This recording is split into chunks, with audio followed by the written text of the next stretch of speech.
Hello everyone, welcome back to Touch the Fire Twice. I'm Joshua and I'm here today with a Bath & Body Works White Barn Candle Company candle haul. So I've got 5 candles here, purchased during the MLK Day weekend candle sale. They did, what was it, $10 off all candles versus sometimes it's off select candles they're trying to clearance out. And then they did sort of a 2-day flash sale, 20% off any order, $25 or more. So decent deal, probably the best we're gonna get these days. So $10 off plus 20%. Made it worth grabbing some candles. Wanted to get a little bit of the spring collection or the kind of pre-spring collection and see what they were like. So I purchased 5. A couple are returning favorites, a couple are new. I do plan on doing actually probably in-depth sniff and review videos on at least a couple of these primarily because I want to get deeper into them, sort of like the in-depth educational side of like understanding what these scents are, since some of them are new to a lot of us. And then also there's a handful, some of these are very closely reminiscent of past fragrances at Bath & Body Works or repackages with the twist, that sort of thing. And I don't want to take this entire haul video going deep into that and bringing out stuff from, my candle vault. So plan on doing that in individual videos, but let me know of these 5 if there's any particularly that you are hoping to see individual video reviews on, and I will get working on those. So first one that we have here is Champagne Margarita.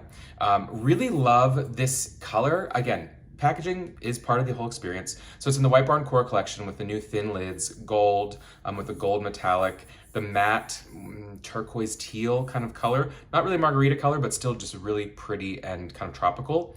The notes on it being freshly squeezed lime, bubbly champagne, sugar cane crystals, and natural essential oils.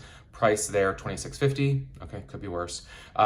So sniffing this, it's so effervescent. I'm surprised. I mean, they do say bubbly champagne, but it's a really, really great example of where Bath & Body Works can really shine with effervescent fragrances. Sometimes it's not so much, like Champagne Toast I don't think is super bubbly. This, really bubbly, really like lemon lime. A lot of folks are saying, it's either close to or a dupe of the Frosted Moscow Mule from that Art Deco collection that launched around kind of like New Year's 2020 into 2021 with kind of the frosted velvet label. And I agree, it's really similar, potentially the exact same scent, probably is honestly. And that one really didn't have, the ginger notes that Moscow Mules are supposed to have. I don't, get any ginger in this. It really is mostly like lemon lime soda. Think of like a Sprite, that sort of thing, is mostly what I get from here. No acidity that you typically get from like a champagne or something, but such a good interpretation of a bubbly, just a bubbly soda, basically. But again, sweet lime, sugarcane, and bubbles. Really, really nice. Great for spring into summer. Next up, go to good old classic here, Lavender Marshmallow. Tested in the very original Sweet Shop collection in 2014. I think it actually didn't make it out of test for that, which is crazy, and it became the unicorn candle that everyone was obsessed with and couldn't get a hold of. Then it finally came out a year or 2 later as Paris Macaron in the pink wax. There were debates, is it the same, is it different, is it the same, is it different? I'm in the camp of saying it was the exact same scent. And then it finally came back a few years later, and it continues to come back fairly frequently, if not every year, as the true original Lavender Marshmallow. This is a really nice collection as far as I think the art design on it is nice. It's got sort of that kind of Sweet Shop, I don't know if this is pinstripes or whatever it is, wrap around with a little bit of sort of like an iridescence in each of them, kind of a little bit of like a holographic rainbow effect, which is cute. The solid colored lids that match, so nicely done. I would say most of the ones in this collection that I smelled, like the, peach Prosecco frosting, or the bubbly rosé, like a lot of the ones in this collection I actually don't think are very good. Then there were 2, I think, that were this collection but have the solid glass lids. The only one in that I thought was interesting was the Toasted Coconut Eclair. Not really my bag. Not a huge fan of coconut baked good items, but it is super authentic. It really smells like an eclair pastry with, sort of a coconut cream filling and like that thin chocolate sort of donut frosting on top. So really authentic in that sense, but not really my favorite thing. So this is really the only one I'll probably get from this collection. I kind of wish they did more in this because when they do the bakery lines and sweet shops, they can be really good. Notes in this one: fluffy marshmallow, touch of lavender, and fresh vanilla bean. And of course, I think most people know at this point, when this was Lavender Marshmallow, or the pink macaron, it's macaron, M-A-C-A-R-O-N, the French patisserie treat. Sniffing it, it's just, at this point, it's so classic. Just that sweet, floral, non-astringent lavender, not really super herbal, definitely the flowery side of it. With the marshmallow, marshmallow is almost not even the best name for it, in the sense that I think oftentimes with marshmallow at Bath and Body Works, it's a really thick, rich, cloying, incredibly, incredibly sweet, like your vanilla pumpkin marshmallow, where the marshmallow is just like, could give you a toothache, it's so sugary. This is a softer marshmallow where it is sweet. It does have that kind of fluffy cloud-like, fluffiness to it, or like the lightness from a French macaron. Almost like toward like a lavender meringue, is I can almost see like that lavender vanilla meringue, but marshmallow works. It's good imagery. We know it. If you know it and you smelled it, you love it, you know exactly what it is. Happy to see it back, and in nice packaging. I think that really works for what it is. And then let's bounce over to this one here. This entire collection is strange. I'm guessing that this is maybe inspired by a different candle brand or different candle company that uses a similar art direction. Bath and Body Works tends to do that. They get inspired by other brands and have sometimes large collections or just small one-off collections that are either similar in execution or in art design to those other brands or other fragrance collections. And this one is not really the typical White Barn aesthetic. And so I feel like I wonder if it is more that. It's kind of like looked at as, the mature line, or the one that's just more like fitting into a neutral decor when someone doesn't want, raspberries and vanilla clouds, and puppies on their labels. So I think it's fine. There's a place for it. I enjoy it to a certain extent.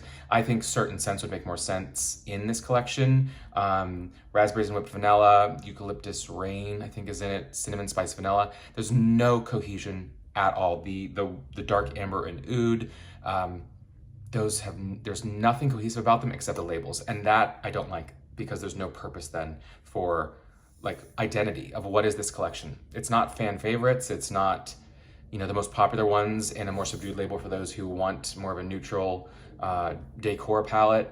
So what's the point of the collection?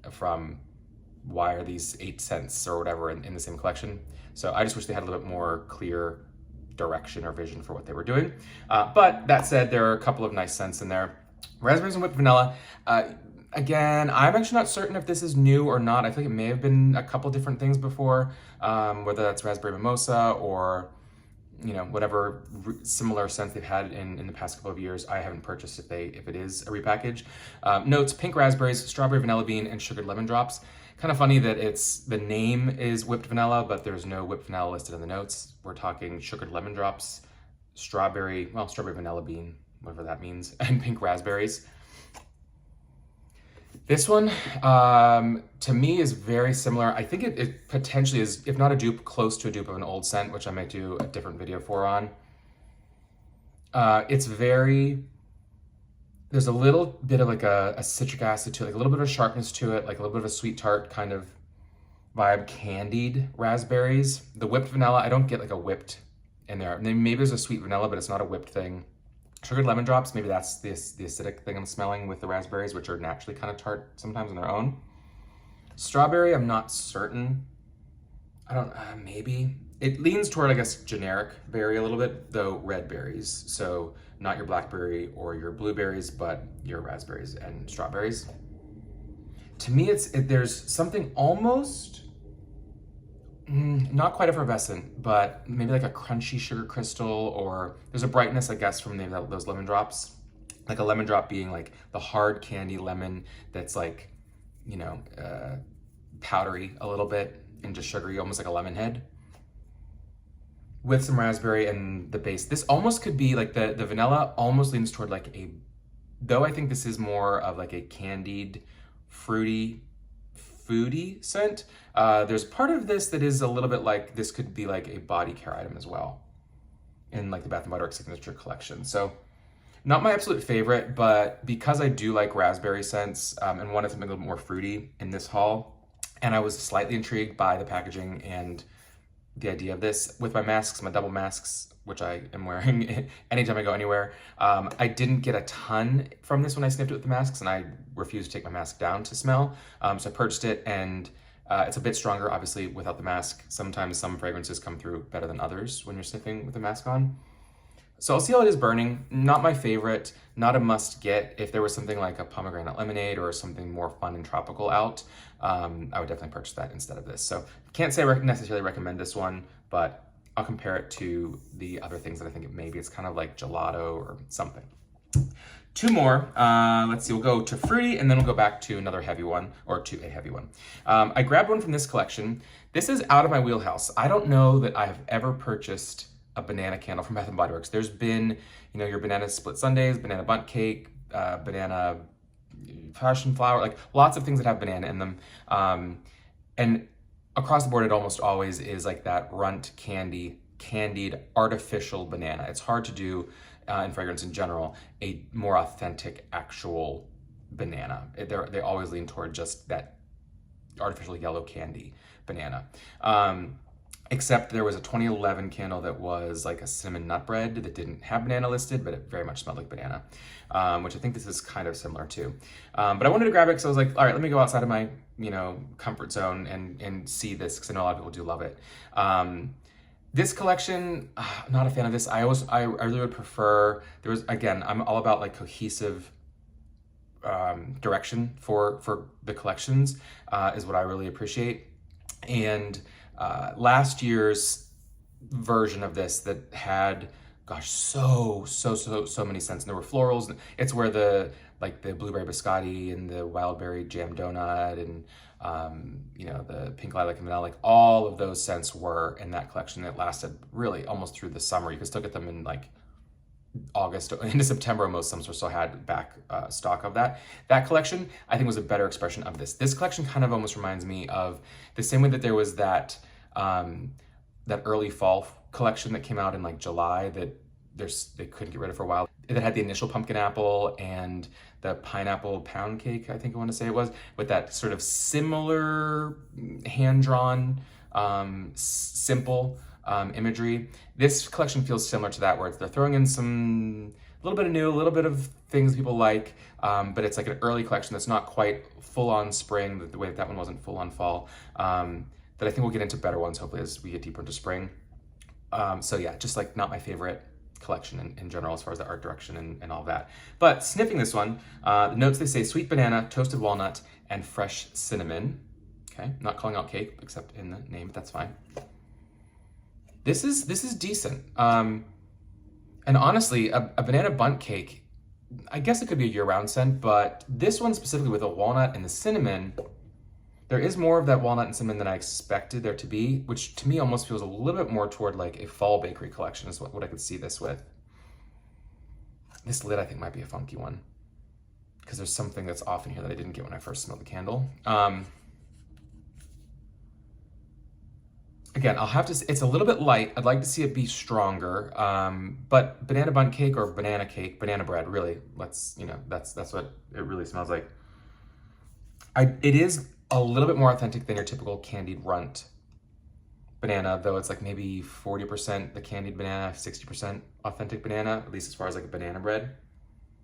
So I'll give it a shot. I kind of like it. If it's got a good throw and if it stays more authentic versus artificial candied, I could see liking it, certainly on like a wintry day like now, as we're coming out of winter into like the spring mindset of scents at least.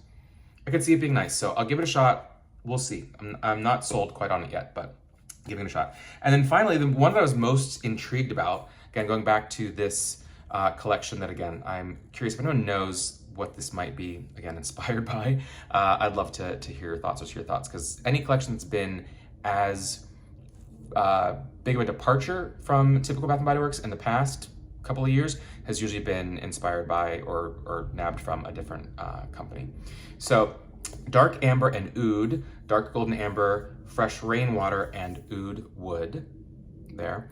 I probably will do an in-depth sniff and review on this one, just because this gets into fragrance territory that are notes that typically you see more in the higher end perfumes and fragrances and home fragrance collections and brands and companies. So I will go a little bit deeper because I want to explore it and compare it to a couple other things that this reminds me of a little bit. But of course, I think most people have an understanding of what amber is because it's in so many, certainly body care items. It's in so many things, like the, you know, kind of that musky, heavy, resinous scent that you get from amber. Oud wood is actually from the agar tree. What happens is when there's a certain fungus that attacks the tree, or if there's damage to the tree, physical damage to the tree creates almost as a like a protective barrier or a defense mechanism. It creates a resinous, not quite sap, but a resinous stuff, you know, liquid, and that is oud. And so a lot of people actually say that it's pungent, it's animalistic, it's musky. It's sometimes when people smell it, they actually don't like it. But then it becomes, once you get used to it, supposedly, it does become deep, dark, kind of sensual, interesting, and different. There's a lot of fragrances that are the agar wood tree, and then with the oud resin, the defense mechanism, resin that protects. Interesting story that comes along, I guess, with the idea of how oud wood, or the resin of oud, is created. And I tend to like that kind of stuff. I actually do have a cologne that is oud, heavily oud based, from Atelier Cologne, which I may compare to. But when I sniff this, for as heavy as amber and oud might be, and overwhelming, and typically might be the kind of thing where you smell it, it's just so strong, like as if you had a cologne sprayed in your face or a perfume sprayed in your face. This isn't really that. The fresh rainwater very heavily influences this candle, to where this is, I'm pretty sure this might be a repackage actually of a scent from like 10 years ago. I remember if it failed or not, but it was a long time ago, in a collection similar to a lot of the men's fragrances of Bath & Body Works. But I will bring it into, sniffing a couple other candles, I'll bring it into a review on this one maybe specifically, that I think this actually probably is a repackage from that back in the day. It's kind of like a little sagey, a little birchy. To me, it smells pretty similar actually to like a traditional, like old school men's like Barbasol shaving cream. That fresh rainwater really brings in the freshness. So maybe there's a little bit of oud or amber in there, but it's, I know people are saying this is like a heavy, you know, sexy man, musky, masculine. If you don't like that, you're not gonna like it. But really, I think a lot of people would, because I think it's actually, it is, you know, it is more, it's deeper and more masculine than, you know, the florals and things that we get, and leans more towards a body care item than a home fragrance item. But it's actually quite fresh, with whatever the fresh note is, the fresh accord for rainwater, which is hard to say what that actually is supposed to be. But it really lightens up the amber nude to where, again, this is like a, again, shaving cream. It's like almost like a fresh shower in the woods or something. So I like it, but it's not as complex or as deep or as heavy as I actually was hoping it would be. You know, kind of something a little bit more dark and mysterious. This is kind of straightforward and more fresh than I thought it would be. But interesting. I'm still happy they're trying something like this, that it even exists, because there are many times where they play it super, super, super safe. I will say, interestingly and oddly, I went to a store that was White Barn and Bath & Body Works, sort of your traditional side-by-side stores. This was the last dark amber and oud in the store, and the last raspberry with vanilla. So I don't know, I thought this collection was one of the newer ones that was everywhere, and they had a lot of some of the other ones, but just the last of each of these. So I'm not sure if it's just poorly stocked, or if it's like a collection that is going to be sort of a one shipment and done before full spring launches, since these were kind of like a you know, post some annual sale, pre-spring collection. So that is my review for today. Again, no major loves in here. The Lavender Marshmallow is fantastic. I think the Champagne Margarita and Lavender Marshmallow are probably my two favorite out of this haul, just because they are great interpretations of what they're supposed to be. Banana Bundt Cake, we'll see. Raspberries with vanilla, probably my least favorite. And the Dark Amber and Oud, good, but I think it's mismatched for what the name is. And with a different package and a different name that would be more accurate to what I think it is, I don't know that I would have purchased it. So it was more based on the idea of it being amber and oud that I grabbed it. But you live, you learn. I'm sure it's still gonna be a nice burn, and we will see where it goes from there. So if you wanna see any in-depth sniff and reviews on these, please let me know. Let me know if you've burned them already, what your thoughts are. And until next time, guys, take care.